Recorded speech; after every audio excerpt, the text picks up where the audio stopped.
নমস্কার সবাইকে, বন্দনাস হোম কুকে আপনাদের সবাইকে স্বাগত। আজকে আমি মোচার একটা ঝটপট মোচার রেসিপি নিয়ে আপনাদের সামনে এসেছি। এই রেসিপিটা বানানো যতটাই সহজ ততটাই খেতে ভালো। তো এটার জন্য আমি একদম মোচার ভেতরেগুলোকে বের করে নিয়েছি। খুব ঝটপট রান্নাটা হয়ে যায়। আজকে আমার কাছে একদম সময় ছিল না, দেরি হয়ে গেছে, তাই আমি এইভাবেই বানালাম। তো কেটে ভেতরেগুলোকে এভাবে পিস পিস করে আমি কিছু জল নিয়েছি, জলের মধ্যে আমি কিছুটা হলুদ দিয়েছি আর স্বাদ ওগুলোকে ভালো করে জলের মধ্যে দিয়ে আমি সেদ্ধ করে নিয়েছি। আর এদিকে দেখুন সেদ্ধ হওয়ার পর 5 মিনিটের মতো সেদ্ধ করেছি। এরপর একটু পরিষ্কার জল দিয়ে ধুয়ে একটা মিক্সির জার নিয়েছি, সেখানে দিয়ে দিয়েছি। এটা শিলনোড়ায় করলেও ভালো লাগে।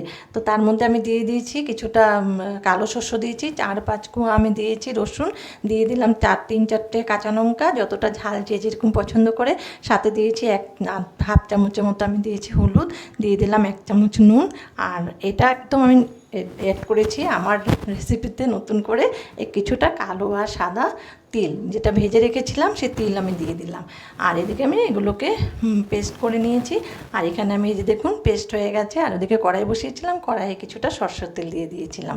কড়াইয়ে সরষের তেল দিয়ে তাতে আমি কিছুটা পরিমাণে সামান্য একটু কালো জিরে ফোড়ন দিয়েছি, 2টো শুকনো লঙ্কা ফোড়ন দিয়েছি। আর এই পেস্টটাকে এভাবে ঢেলে দিয়েছি। আর এই দেখুন একটু ভালোভাবে এইভাবে একটু করার পর দেখুন জল বেরিয়ে আসছে। তো জল বেরিয়ে আসার পর আমি এখানে একটু সামান্য পরিমাণে চিনি দিয়েছি, যেন স্বাদটা ব্যালেন্স হয়।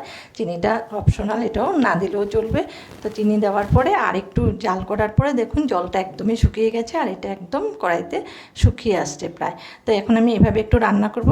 এই রেসিপিটা খেতে ভীষণই মজা লাগে, মানে ভাত খাওয়ার সময় শুরুর ভাতটা এইটা দিয়ে খেতে ভীষণ ভালো লাগে। আর অ্যাকচুয়ালি বাচ্চারা তো খেতে চায় না, আজকালের ছেলেমেয়েরা এই মোচা থোড় এগুলো খেতে চায় না। এগুলি যে খেতে কতটা ভালো খাওয়া, মানে শরীরের জন্য এতটা আয়রন রিচ ফুড থাকে এগুলো। তো এইটার জন্য এগুলো খাওয়া ভীষণ ভালো, বাচ্চাদেরকেও দেওয়া খুব ভালো। তো এইভাবে বানিয়ে দিলে সবাই